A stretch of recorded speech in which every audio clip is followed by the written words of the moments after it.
Bueno, vamos a tener nuestra primera clase de biología y hoy vamos a empezar con el tema de sistemas, ¿sí? Pero para entender el tema de sistemas, es decir, saber qué es aquella porción que el hombre aísla para el estudio. Entonces, ese sistema que el hombre utiliza para estudiar o aísla para su estudio, lo importante es delimitar de dónde a dónde comprende. Y debido a eso que un sistema puede ser estudiado para uno y ese sistema en sí que está uno estudiando para otro puede ser parte de un sistema, porque todo depende de los límites que cada persona adquiera sobre ese mismo sistema que está estudiando. De ahí es que salen dos términos referidos a él. Si hay una parte que está incluida en un sistema, para otro es un subsistema.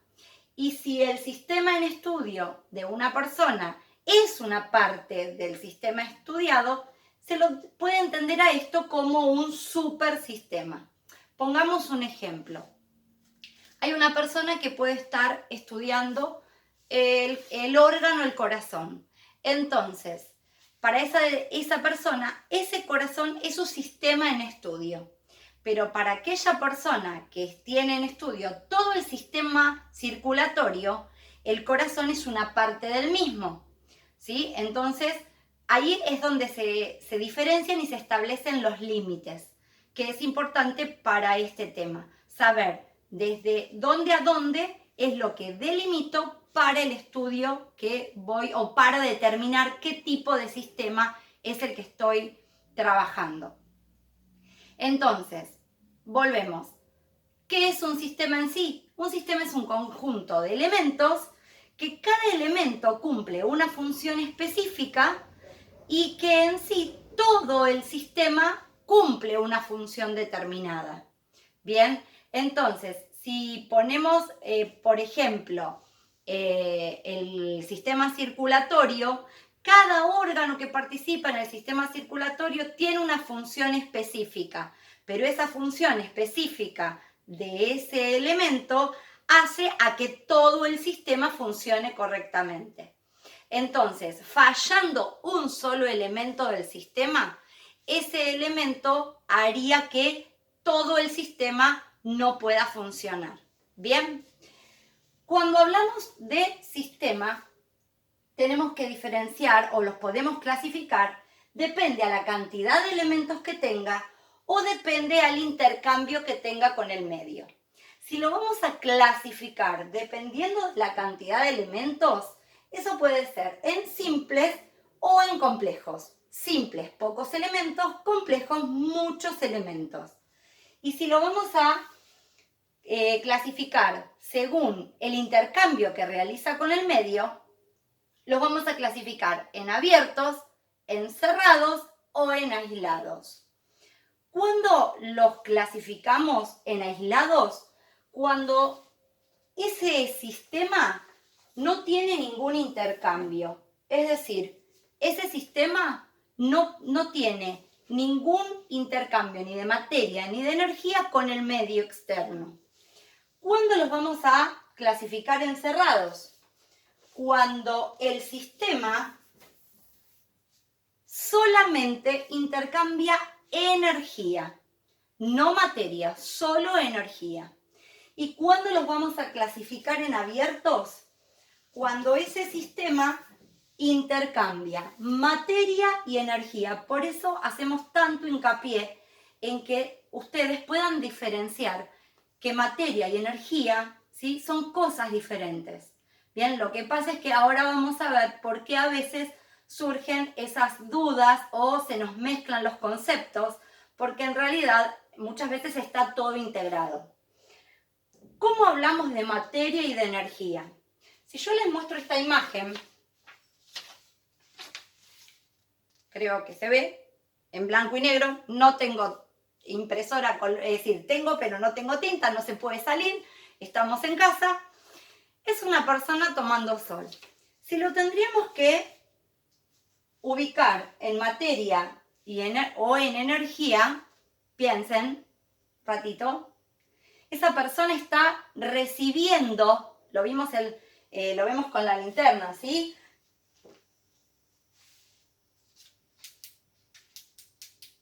Bueno, recibiendo, ¿sí?, energía. Entonces, lo podríamos ubicar en que este sistema abierto, porque es un ser vivo, todo ser vivo intercambia materia y energía con el medio, eso es lo que nos dice una característica, está recibiendo energía, ¿bien?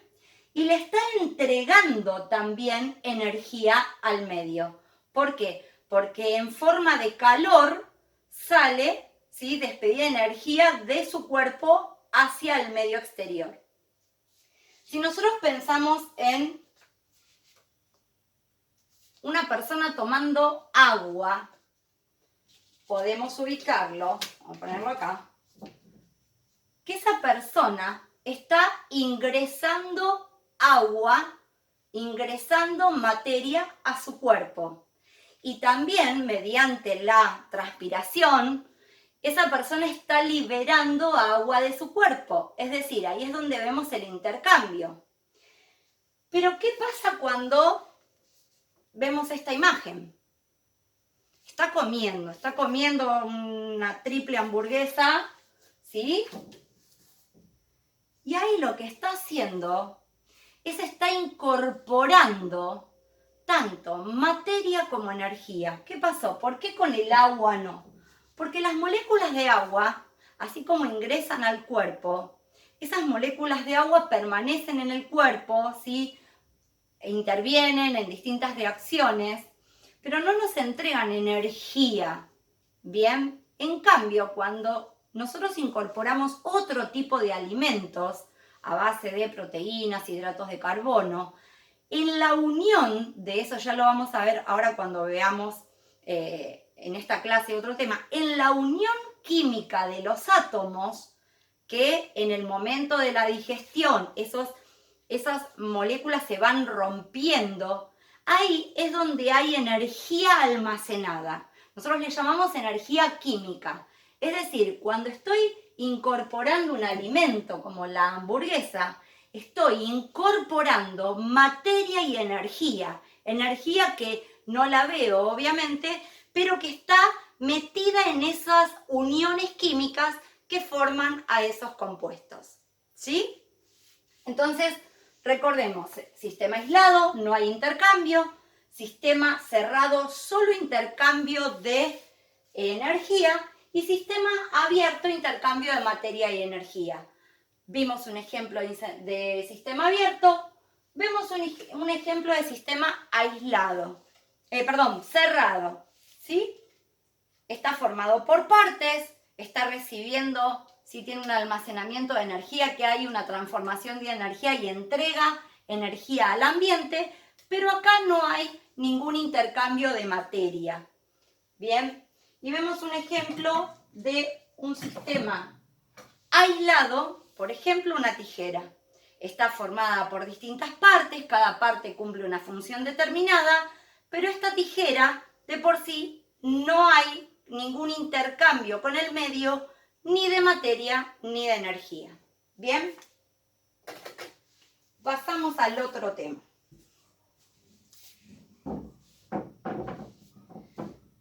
Principales componentes de los seres vivos. Nosotros vamos a tener que diferenciar dos conceptos fundamentales.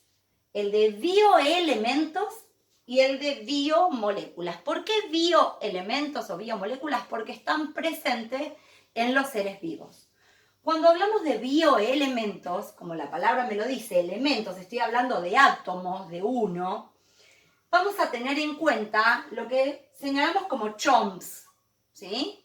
¿Por qué CHOMS? Porque es cada letra del símbolo de los elementos que forman a los seres vivos. ¿Bien?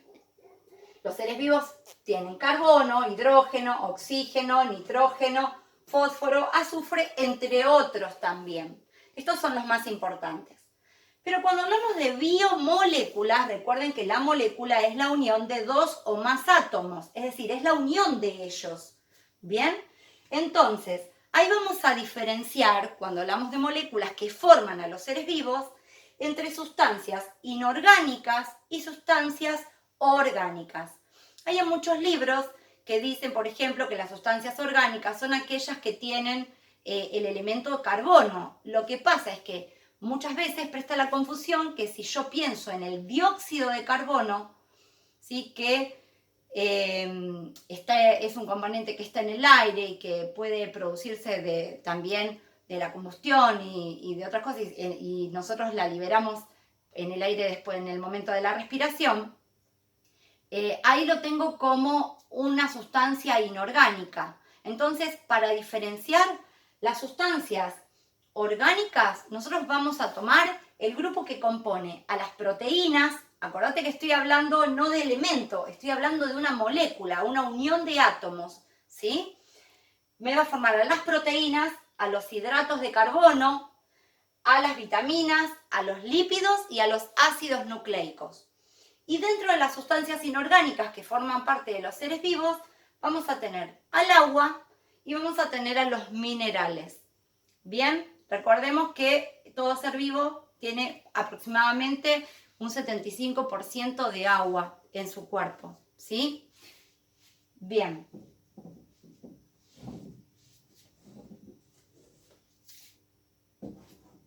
Acuérdense que ustedes pueden ir pausando el video, tomando nota en los cuadernos, agregando y haciendo un registro de algunas preguntas que quieran hacerme, ¿sí?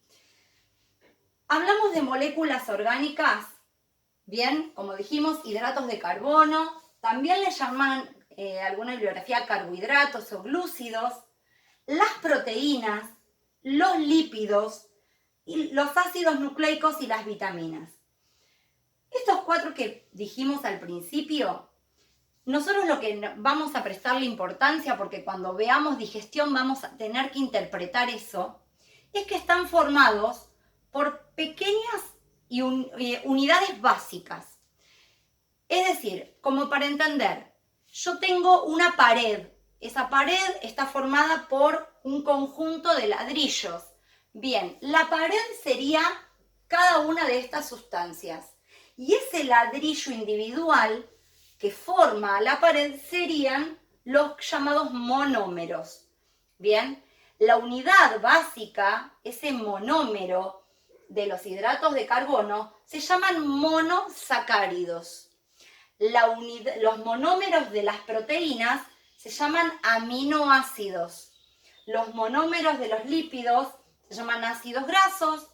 Y los monómeros de los ácidos nucleicos se llaman nucleótidos. Eso ya vamos a ir avanzando en cada uno de ellos. Pero lo importante es esto, saber identificar cuál es el monómero de cada gran molécula, que son esas biomoléculas. Entonces, cuando varios monómeros se unen, me forman esa biomolécula. Si varios monosacáridos se unen, me van a formar un hidrato de carbono. A ver, si lo vemos mejor así.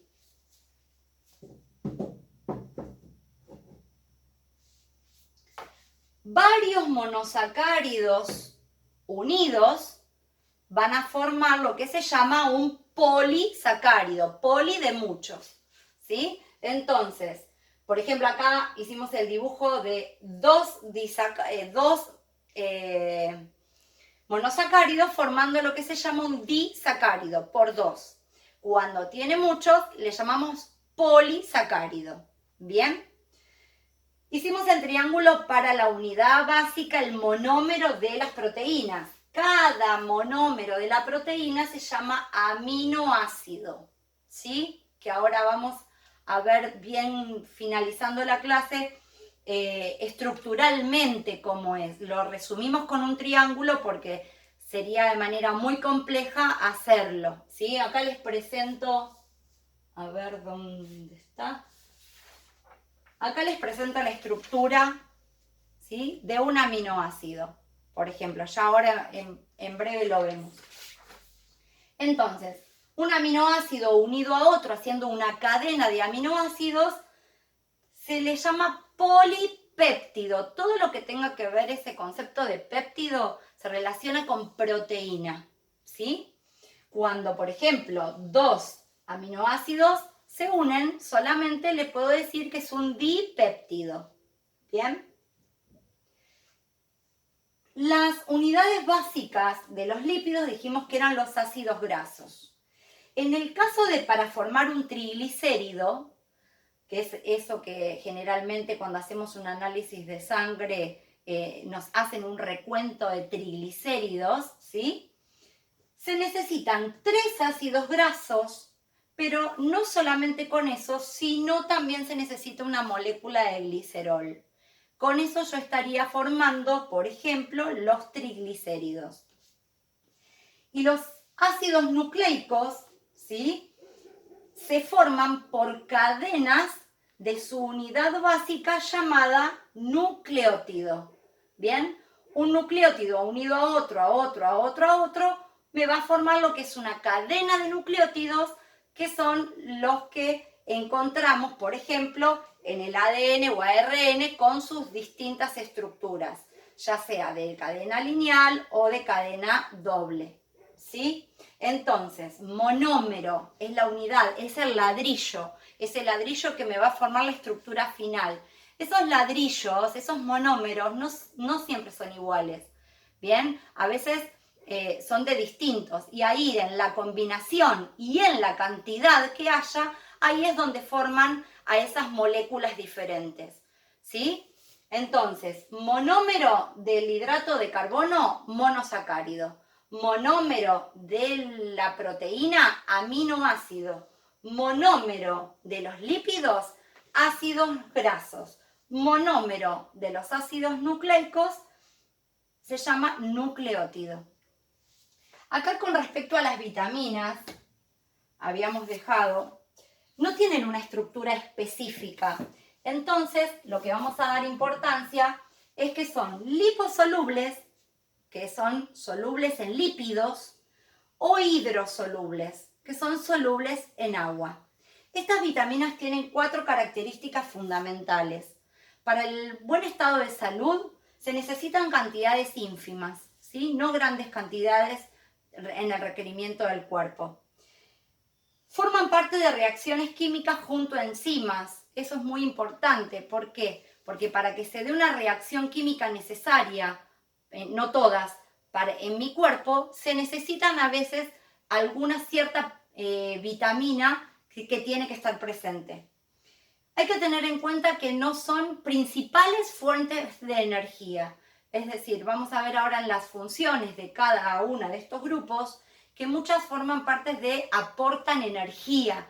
Bien, ¿dónde aportaban energía? En ese enlace que yo te decía entre los componentes de sus moléculas. ¿Bien? Y no cumplen una función específicamente estructural, es decir, no van a formar parte de esas estructuras, la unidad básica que estudiamos nosotros, que es, por ejemplo, la célula. Si recuerdan cómo estaba formada esa célula, la capa, por ejemplo, a ver, la membrana plasmática, ¿sí?, que estaba formada por fosfolípidos, que forman parte de este grupo, que tenían algunos hidratos de carbono asociados, lo cual le decíamos que eran proteínas asociadas a hidratos de carbono, ¿sí? Le decíamos glucoproteínas, le decíamos glucolípidos a esos lípidos asociados a moléculas de hidratos de carbono. Bueno, todo eso forma parte de la unidad básica, que es la célula. Imagínate desde que esa célula se junta con otras y te va a formar los tejidos, y así te va a formar los órganos, y así te va a formar los sistemas de órganos, todo básicamente con estos componentes. ¿Bien? Entonces, antes de pasar al último, les decía que iba a mostrarles esto, que a veces hablar químicamente se complejiza. Entonces, acá tenemos la estructura. Decidí agarrar el aminoácido porque de ahí deriva su nombre. Acá tenemos la estructura de un aminoácido, ¿sí?, donde tiene un grupo señalado como ácido, acá, y un grupo amino. Esta estructura se une a otro aminoácido de esta manera. Es decir, el grupo amino, a ver si lo ponemos así.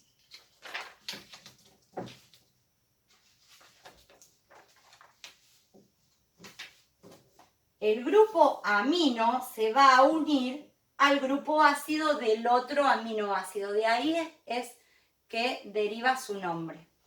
¿Cómo es para esta unión? Nosotros el año pasado vimos uniones químicas.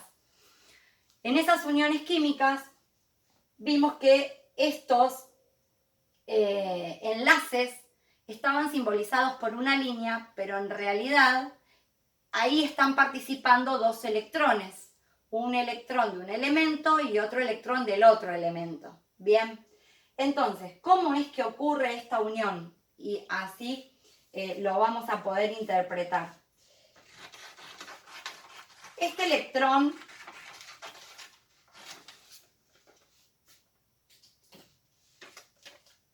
sería más fácil borrando y eso, pero así permanecemos. Este electrón con este se separan.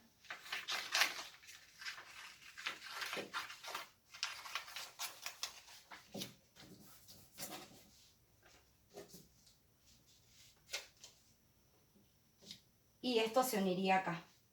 Entonces, este electrón libre va a unirse con el electrón libre del nitrógeno, lo cual de la unión de dos aminoácidos siempre se va a formar una molécula de agua como resultado.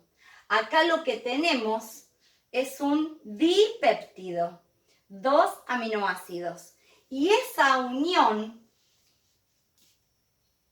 esperen que así uso otro color, esta unión que se formó entre esas dos partes se llama enlace peptídico. ¿Sí? ¿Se entendió más o menos? Recuerden que pueden ir pausando, tomando nota. Esto no lo vamos a tomar, no se preocupen. Es simplemente para que ustedes entiendan cuando hablemos de que se separan los aminoácidos, ¿sí? O se juntan los aminoácidos. Esas son las reacciones químicas que ocurren dentro de nuestro cuerpo. Bueno, entender la complejidad de cada una de esas cosas que van pasando. Por último, vamos a señalar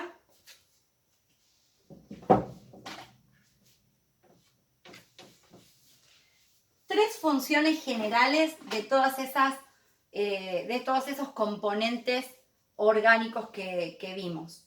Una es estructural, que es eso que hablábamos de que formaban parte de una estructura. Otra es el aporte energético, ¿sí? Y otro es que son reguladoras. Reguladoras tenían que ver con esa palabra que hablábamos de homeostasis, que mantenían ese equilibrio del medio interno. Bien. Recuerden que estas son funciones generales a todas. Después nosotros vamos a ir trabajando grupo por grupo, para que ustedes puedan ver que un grupo de ellas tiene más funciones que otros, o uno de esos grupos tienen funciones específicas, como por ejemplo los hidratos de carbono, que básicamente y su función más importante es el aporte de energía, porque su digestión es rápida. Entonces al romperse esos enlaces, esa energía queda almacenada y es de aprovechamiento rápido. Bueno, espero que no les haya sido tan difícil. Ya nos vamos a ver si Dios quiere. Sigámonos quedando en casa y compartiendo todo lo que podamos. Les mando un beso grande.